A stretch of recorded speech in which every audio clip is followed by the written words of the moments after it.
Aquella cabeza clavada sobre una pica parecía ser un adorno demasiado enfermo, sobre todo por tratarse de la casa de un respetado anciano del pueblo.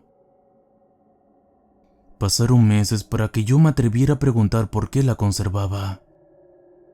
El anciano permaneció por largo tiempo en silencio con la cabeza agachada, hasta que por fin habló. Yo estuve ahí, en la noche de las estrellas de fuego, viendo y admirando el inminente futuro para el pueblo. ¿Qué fue lo que pasó, señor?, le pregunté. El hombre se volteó hacia mí y me miró. Nos enfrentamos contra el diablo, me respondió, y después me contó la historia. Aquella noche de hace 60 años que las había visto, cayendo sobre las afueras del pueblo. Muchos hablaban de brujas e inmediatamente se encerraron en sus casas para proteger a los niños que aún no habían sido bautizados. El señor Betancourt era un joven agricultor en esos años junto a su padre y su hermano menor, con tierras que se extendían por todo el pueblo en una sola y gigantesca plantación que generaba ganancias abundantes. Cuando su padre murió, esa tierra fue repartida entre sus dos hijos. Diego se quedó con las sureñas, tierras pobres donde su conexión al bosque las hacía a la vez un lugar de poco interés para ambos. Pero Daniel supo arrebatar gran parte de esas tierras levemente productivas debido a su preparación. Era más grande que su hermano menor, y por ello tenía más experiencia y conocimiento. Eso provocó el distanciamiento entre ambos hermanos y una futura ruptura total, lo que desencadenaría una serie de problemas en el futuro por parte de Diego. El día siguiente a la lluvia de las botas de fuego llegó al pueblo una gran familia formada totalmente por mujeres que, según se comentaba, eran tan hermosas que su sola presencia provocaba la locura entre los hombres. Entre ellas destacaba la menor de todas, Eleonor, una niña blanca y pelirroja de ojos verdes, quien gustaba de pasear en el bosque a luz del día cantando con la voz angelical que pronto se ganó el aprecio. Las primeras veces en que él vio a aquella familia se enamoró de todas. Sin embargo, desistió de sus sueños. Él era solo un campesino medio pobre, y aquella familia distinguía de tener gran fortuna. Sin embargo, no hubo ocasión que su hermano no hablara de ellas, como todos lo hacían. Diego terminó conociendo a Leonor en el bosque, lugar conectado a sus sierras, y lugar donde nació su amistad. Mi hermano olvidó muchas cosas gracias a ella, pero también supo de más, me dijo. Cada día que amanecía, cuando el sol ni bien se había puesto, Diego salía de la casa a cultivar, pero después de conocerla solo la hacía para estar a su lado. Pocas semanas bastaron para que Diego cambiara mucho su aspecto. Ya no vestía como un campesino, ahora parecía que su clase era otra, y olvidó hasta su identidad. También comenzaron a ocurrir varios escándalos en el pueblo a la vez que ellos parecían mejorar su relación y volverla más estrecha junto a su familia. Jorge, el bebé de los panaderos, murió pocas semanas después. Según se contaba, los padres habían escuchado guajolotes afuera de su casa, algo extraño ya que ellos solo tenían gallinas. Además de también rumorearse como esa misma noche habían escuchado pasos en el techo de la casa. El niño amaneció muy pálido y frío. Muy tarde notaron que ese ya no tenía sangre. Prácticamente había sido vaciado por dentro, y sus pequeños órganos dañados se encontraban ahí, algunos blancos por la falta de ella. En esos años las historias de las brujas eran normales y creíbles. Digamos que se trataba, de ese entonces, una época donde aún se vivía en un gran porcentaje de ignorancia, señalando que las bolas de fuego eran las brujas que se habían asentado en el bosque a vivir y que por las noches salían convertidas en esos animales para no ser vistas por nadie. Todo eso para matar a los bebés que no estaban bautizados, como los recién nacidos. Mi padre me contó una historia a mi abuelo muchos años atrás. Me habló el señor Betancourt. Él era joven y vivía en ese pueblo. Una noche, él y sus amigos fueron a recuperar varias ovejas que escaparon. Por temor a perderlas o que fueran devoradas, no quisieron esperar al día siguiente. Uno de sus amigos dijo haberlas visto ir hacia el cerro, y fue ahí a donde fueron. Había una casa al principio de él. Pertenecían a unas mujeres que pocas veces habían sido vistas. A diferencia de esos años, el pueblo era mucho menos poblado. Escucharon mucho escándalo dentro de aquella residencia. Al asomarse discretamente por la ventana, miraron a las mujeres bailando alrededor de una fogata. Eso claro que provocó miedo en ellos, pues fue así como descubrieron que aquellas mujeres eran brujas. Las vieron prepararse para salir, quitándose los pies como si fueran accesorios. Los ocultaron en un saco de tela, y ahí mismo las vieron convertirse en guajolotes, saliendo y caminando como auténticos animales hacia el pueblo para atacar a los niños. Mi abuelo y sus amigos tomaron la decisión inmediata de quemar los pies a las mujeres. Según ellos, eso les hacía perder su poder, pues esos les pesaban cuando se convertían. Por eso en la antigüedad las quemaban en la hoguera de abajo hacia arriba. Los tres amigos de mi abuelo junto a él entraron a esa casa, y ahí vieron los pies en el saco. No se molestaron verlos, pues no estaban seguros de qué podía haber ahí. Prendieron la chimenea y lo lanzaron al fuego. Después de tiempo las brujas regresaron en esa misma forma, y al entrar y ver sus pies calcinados, comenzaron a llorar y golpear sus cabezas en la pared hasta caer desvanecidas en el fuego. Al día siguiente no se encontró a las brujas en su casa, solo simples plumas y las cenizas que el saco había dejado en la chimenea. 2 meses después de él haber conocido a Leonor como novia de Diego, el señor Betancourt se casó con su prometida, María del Mar. En esos años el país comenzó a entrar en un gran avance económico.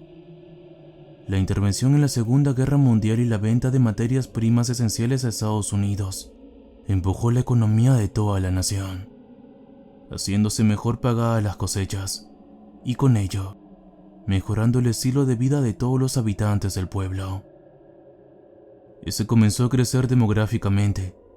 Muchas mujeres del pueblo quedaron embarazadas, entre ellas su esposa, a quien dejaba en cama todos los días antes de ir a cosechar. Diego no lo visitaba más. El señor Betancourt había hecho todo el trabajo en las tierras para ambos seguir el trabajo de su padre. Sin embargo, escuchaba a espaldas rumores de su hermano y de la joven Eleanor, quien se decía que no podía darle un hijo a él, lo que provocó que Diego pronto cayera en ambición y depresión por querer uno. E incluso cuando escuchó que la esposa de su hermano estaba embarazada, quiso convencerlo de darle al niño. Sin embargo, él no aceptó. Eleanor era mucho más joven que Diego, casi una década de diferencia. Tan solo una simple niña era ella, y él se había vuelto tan maduro como su padre, como un anciano, con inteligencia y sabiduría, algo que Daniel nunca creyó, pues su hermano jamás habría logrado tener tantas virtudes a su temprana edad. Pues antes de Eleanor, él solo soñaba con salir del pueblo para mejorar su futuro y dejarse de manchar las manos con tierra y el olor de las cosechas.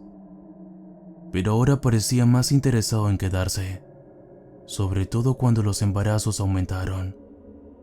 Fue así como confirmó que Eleanor estaba teniendo mucha influencia sobre él. El año siguiente fue el año más duro para todos.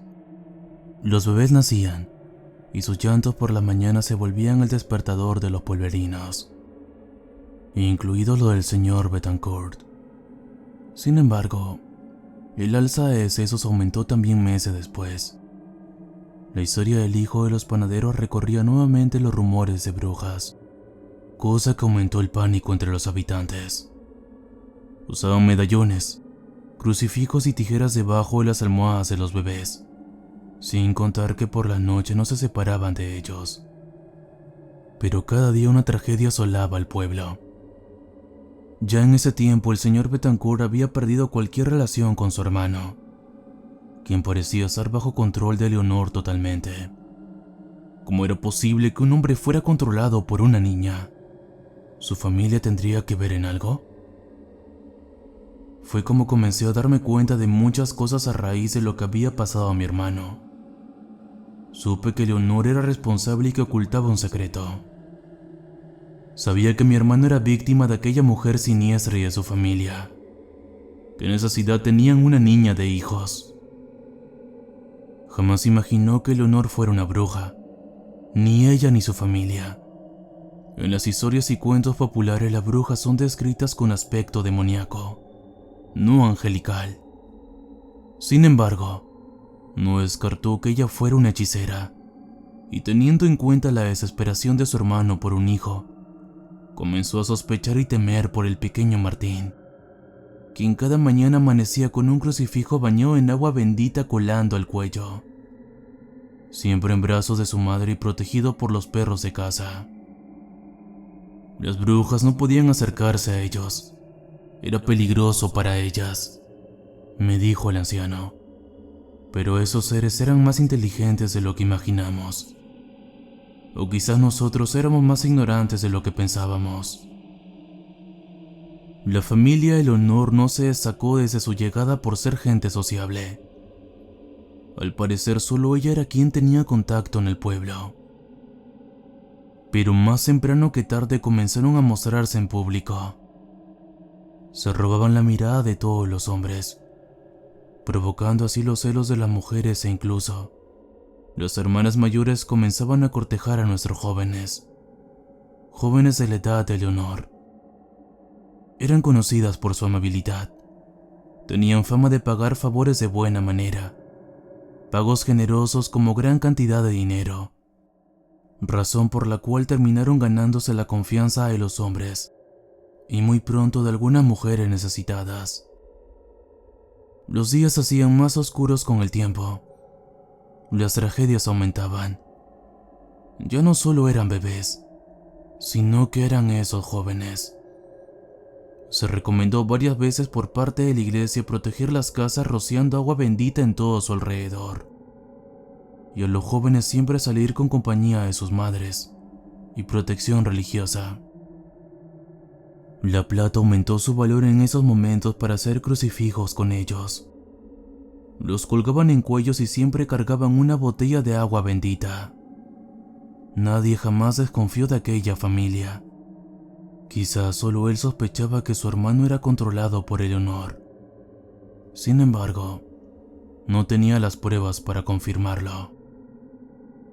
Cuando todo empeoró en el pueblo, él junto a su esposa tomaron, al igual que casi todos los habitantes con hijos, la decisión de irse por el bien del bebé, sin importarle que su hermano siguiera ahí y en esas condiciones. Aquella tarde estaban preparándose cuando su hermano llegó a casa. Arrepentido por todo, pidió perdón. Sabía de su marcha, pero al menos quería tener la oportunidad de conocer a su sobrino para saciar el deseo de un hijo. Diego parecía desorientado, aunque hablaba y se mostraba normal. No quería negarle a su hermano conocer a su hijo, pero Diego estaba ahí por otros planes. Logró huir con el niño de su hermano en brazos hacia el bosque. Martín era ya el único bebé que quedaba en el pueblo, y al ver a su cuñada y familia iniciando un ritual tuvo miedo, pero el amor por su hijo sobrepasaba cualquier otro sentimiento. Eleonor se encontraba ahí, sus hermanas también, y supo qué pasó con su esposa e hijo. Diego solo había sido utilizado por Eleonor. Por ello no podía tener hijos. Por ello tantos niños muertos. Cuando el cuerpo de su hijo ya estaba sin vida en el suelo y las brujas habían saciado su sed, se dispusieron esa misma noche a continuar con el resto de los pulverinos. Su esposa y hermano, quien había estado con Eleonor por años, no solo no se salvó, sino que jamás volvió a ver ni una pequeña parte de él. Ellos usaban a los jóvenes, los hipnotizaban y así robaban y entregaban a los niños sin que ellas sufrieran daño. Eran simples marionetas. Cuando Eleonor estuvo frente a mí me acurruqué y recé en mi mente para estar a salvo con Dios. Pero ella no solo no me mató, vio en mí a alguien con fe y me ofreció una oportunidad para compensar todas mis pérdidas. A pesar de ser una bruja, Eleonor se portó ante mí de la manera más humana posible. «Sufriste mucho», citó, «pero no temas. Tu familia está en el más allá protegida por tus plegarias. Hombre santo, si tomas mi mano y continúas a nuestro lado te recompensaremos y devolveremos todo lo que has perdido y lo que lograrías antes de ese día. Por eso sabes tanto de las brujas», comenté. Él solo asintió. «¿Y qué pasó después con Eleonor?», pregunté.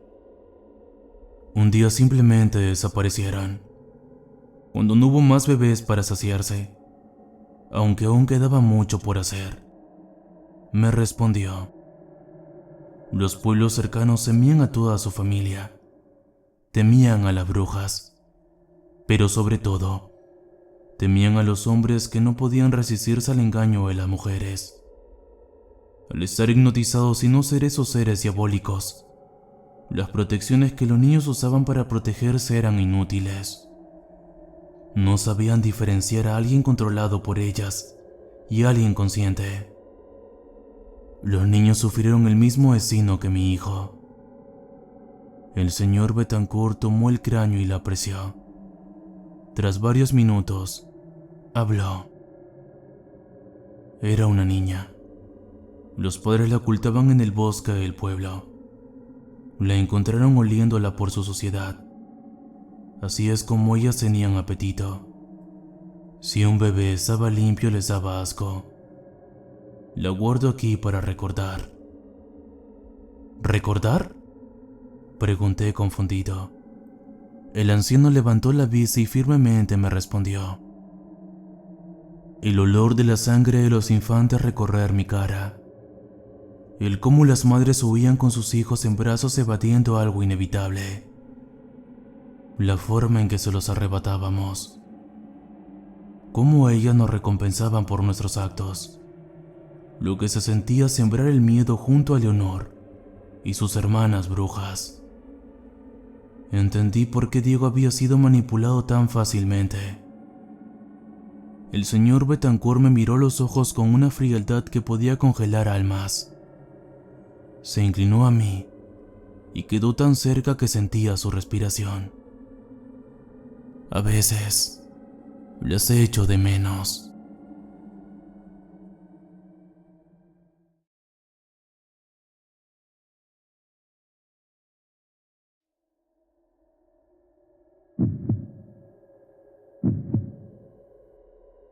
Los asesinatos conmocionaron a la ciudad. Las partes de los cuerpos se mostraron pixelados en las pantallas de los televidentes que miraban atentos las noticias. Pocos datos se dieron a los ciudadanos. Las investigaciones no podían ser desvirtuadas con llamadas falsas de los infaltables bromistas. Luego de los resultados de las pruebas de ADN, las pesquisas apuntaron a que eran 15 los mutilados. Los familiares de los desaparecidos hicieron vigilias para exigir que se atraparan a los culpables. Los peritos en criminalística trabajaron sin cesar para llegar a unir los cabos sueltos. Armaron los cuerpos como si se tratase de un rompecabezas. Sin embargo, faltaban partes importantes. El estado de putrefacción de los troncos de carne hizo inviable la labor de los expertos. Los pedazos malolientes tenían restos de polen y fertilizantes. Los lugares donde se encontraron las partes mutiladas eran sitios cercanos a parques de la ciudad, los cuales fueron explorados varias veces hasta que descubrieron un guante de jardinero. Hallaron restos de sangre y un sospechoso, una señora de edad avanzada, que, a simple vista, no era capaz de robar una uva. Los resultados del laboratorio la señalaron como probable colaboradora de la serie de asesinatos. Cuando los policías fueron a su domicilio a interrogarla, no podían creer que fuera sospechosa de tan macabros actos. «Seguro que hay algún error. No puede ser ella», se decían entre sí en la puerta del hogar. No era necesario entrar e importunarla. Le hicieron las preguntas de rigor sobre el guante, y ella respondió que se lo prestó a un conocido del que solo sabía su sobrenombre, y que éste no se lo devolvió. Los oficiales se despidieron satisfechos luego de apuntar el apodo del sujeto. Días después, el video grabado desde una cámara de seguridad puso a la señora de nuevo en el ojo de las investigaciones. La policía lo ubicó en su trabajo, donde estaba podando el césped. Le preguntaron por qué sus acciones en la fecha del video, como el derrumbe de un castillo hecho de naipes. Su coartada fue cayendo. La mujer, sabiendo cuál era el final de su derrotero, no puso resistencia al arresto. Tampoco hablaría. Nadie la entendería. Pasó a ser encarcelada y a no hablar nunca más. Un destacamento de suboficiales fue a allanar su casa. Tumbaron la puerta principal y adentro, un gran recinto vacío lo recibió. Pasmados, recorrieron el lugar. La pintura descascarada y con moho en la base de las paredes de las habitaciones vacías daba un aire de abandono a la vivienda. Sin embargo, por fuera, tenía una fachada impecable. El lugar contaba con apenas una habitación amoblada, un catre, una cocina de una sola hornilla, con pocas ollas y platos. El caso estaría pronto cerrado. Ya todo había pasado, o eso creyeron. En el patio posterior había un pequeño invernadero. Dentro de él un tupido jardín los aguardaba. Plantas exóticas de un verdor pálido se mostraban enfermas. Un olor rancio llegó a sus fosas nasales. Una suboficial, la más intrépida, se acercó para mirar de cerca el improvisado edén. Vio sangre seca entre el suelo de las macetas. Las arcadas no se hicieron esperar cuando, con ojos agrandados, observó que, detrás de las macetas de arcilla, existían otras hechas de cabezas humanas. De los cráneos salían pequeñas matas que hacían competencia con el cabello de las víctimas. Al cabo de esas, en macetas de cemento había cabezas de hombres, mujeres y niños que estaban como plantadas, con lengua reseca sobresaliendo de sus bocas. Otras no tenían ojos y sus cuencas se veían como picoteadas. Las víctimas eran muchas más de las que creían las autoridades. La jardinera había cultivado su afición por años, y nadie sabrá nunca por qué lo hizo.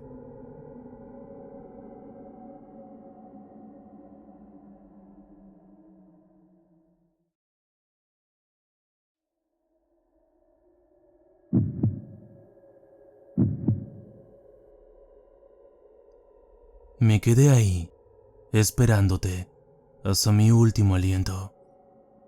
Solo debías haber traído la sal para iniciar el conjuro. El lugar era perfecto. Una casa que presenció tantas muertes, que tenía las paredes llenas de la sangre de animales sacrificados. Pero me abandonaste sabiendo que no podría moverme para escapar. Confié en ti y me traicionaste. Mi muerte fue lenta y terrible. Algo que pusiste en el agua que me ofreciste me paralizó. Hasta ese momento fue todo perfecto. Me subiste a ese cuarto con mucho esfuerzo, cargándome con la silla de ruedas. Trajiste las velas, te aprendiste las invocaciones, trazaste las imágenes en el suelo.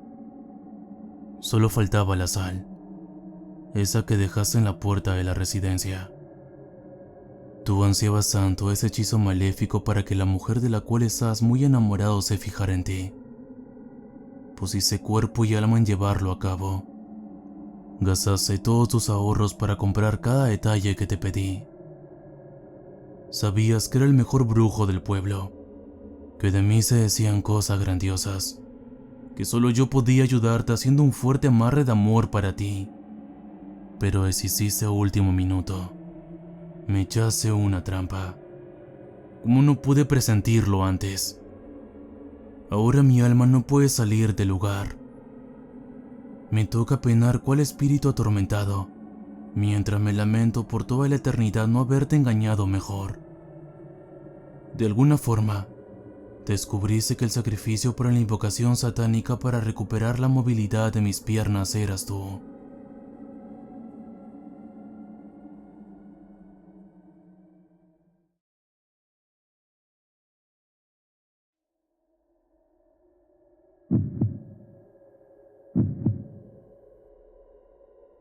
La nueva pastilla experimental contra el insomnio había estado funcionando en él.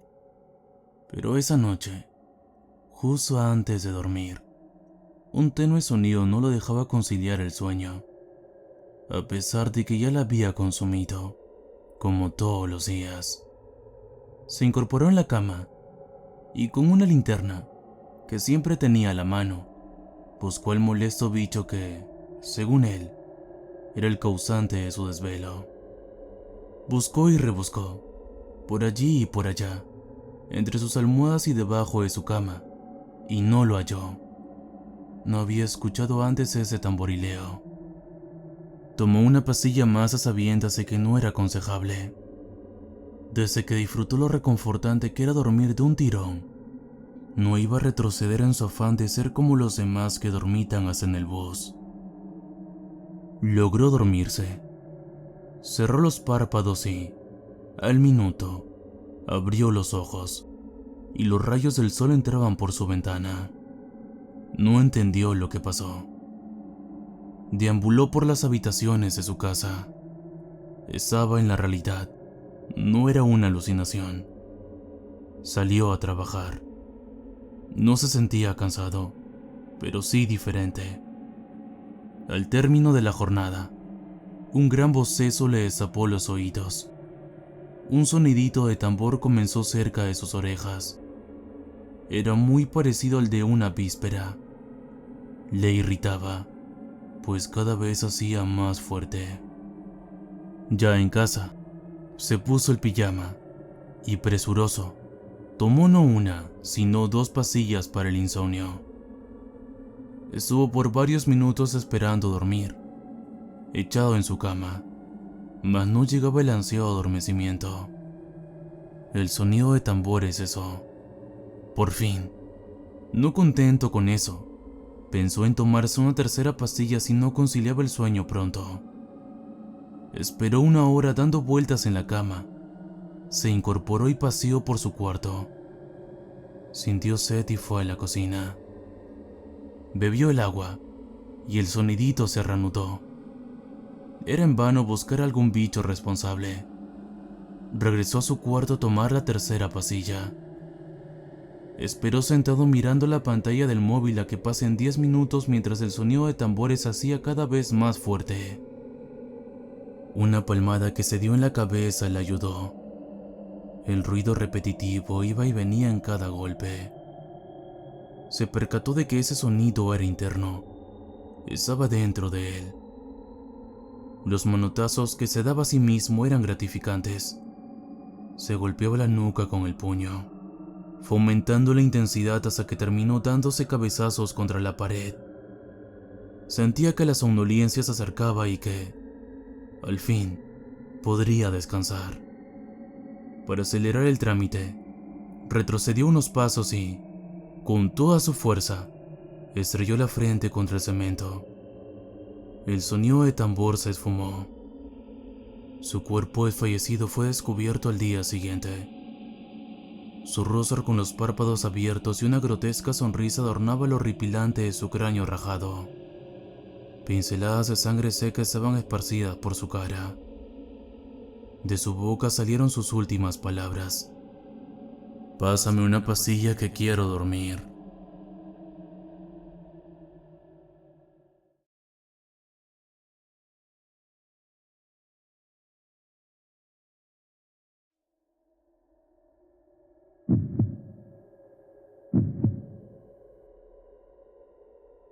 Perdí a mi mejor amiga hace unos meses. La muerte nos separó. El vacío en mi corazón era muy grande. Por la noche soñaba con ella. En esos sueños me decía que nuestra amistad sería para siempre, y se despedía dándome un beso en la frente. Luego de un tiempo dejé de soñar con ella, pero siempre la recordaba hasta que un día me despertó una infame pesadilla. Mi impulso fue salir de mi cuarto para tomar agua en la cocina. Prendí la luz y atisbé la calle por curiosidad. El faro cercano a mi casa tintineaba. Su luz me convocaba. Era una llamada prohibida, pero seductora. Salí descalza, casi sonámbula, como polilla que va tras la luz del foco. Enceguecida y medio azafada, llegué al faro. Estando debajo de él, sentí frío. Recordé la pesadilla. En el mal sueño, mi amiga me comunicó que haría realidad su deseo de estar juntas de nuevo. Luego sentí un calor desde la planta de mis pies. Era ella quien entraba de a poco dentro de mí para tomar posesión de mi cuerpo. Antes de perder la conciencia, vi con horror que había salido de casa con un cuchillo en la mano. Accioné mis dedos para soltarlo, y no pude. Quise gritar para pedir ayuda, pero el fantasma y mejor amiga como experta tirititera ya usaba mis brazos a su antojo. Con mi propia mano empuñando el cuchillo contra mi muñeca cortó mis venas. Ella tenía razón. Estaríamos juntas por siempre.